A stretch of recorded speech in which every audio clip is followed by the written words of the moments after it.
In every generation, the virtue of chastity has carried weight, though it has often been misunderstood, confused with modesty, or reduced to mere rules about appearance and behavior. Yet, when we look to the Virgin Mary, we find a woman whose chastity was not a denial of love or relationship, but an expression of spiritual integrity, fidelity to God, and wholeness of heart. The Gospels tell us that Mary was betrothed to Joseph, a binding commitment in Jewish culture equivalent to marriage. When the angel announced to Mary that she would conceive a child by the Holy Spirit, Mary's response, "How can this be, since I do not know man?" reveals her existing commitment to a life of virginal chastity, even within her betrothal. This was extraordinary in her culture, where marriage presumed sexual union. Yet, Mary and Joseph's union was uniquely marked by a mutual, sacred understanding, one that honored God's special call upon Mary's life. Mary's chastity, then, was not merely physical, but spiritual and relational. It was a life wholly attuned to God's will, one that placed love of God above all else, while still cherishing and respecting human relationships. She loved Joseph as a husband and companion, but her deepest bond was with God. In this, she teaches us that chastity is not the absence of affection or intimacy but the right ordering of our loves, loving others well because we first love God rightly. It is important to acknowledge that chastity, though rooted in divine law, is often expressed through cultural customs. In some societies, it has been linked to modest dress, in others to particular rites of passage, or to expectations around courtship and marriage. Too often, we confuse chastity with modesty.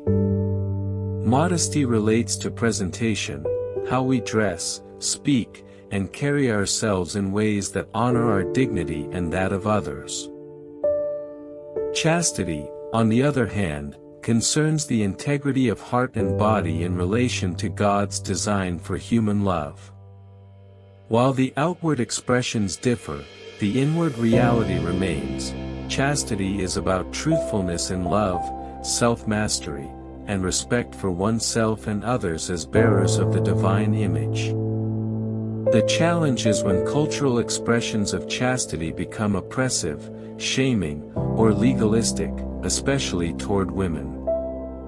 Here again, the Virgin Mary offers a corrective.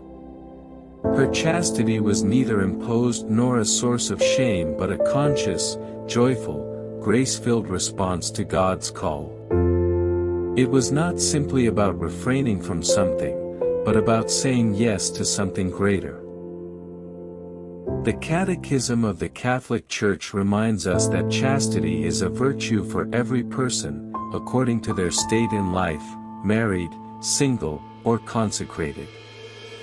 Mary, though married, lived a virginal chastity because of her unique role as Mother of God. But her example is not remote from us. It shows us how chastity is essentially a matter of the heart. A heart undivided, free, and at peace in God.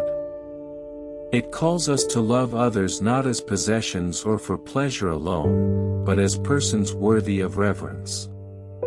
Today, you would agree with me, dear friends, that the world often reduces love to desire and freedom to indulgence. But Mary's life stands as a quiet, yet powerful testimony that chastity is not repression but liberation. Liberation from slavery to impulse, and freedom to love with clarity and generosity. As we navigate modern conversations about sexuality, identity, and human dignity, Mary remains a tender and strong guide. She reminds us that virtue is not about denying human nature but redeeming it. And she shows us that true love is ordered, faithful, and open to the mystery of God's will. Let us, like her, ask for the grace to live chaste lives, not as an outdated rule, but as a profound expression of wholeness, respect, and sacred trust in the God who made us for love. Mary, Virgin most pure, pray for us.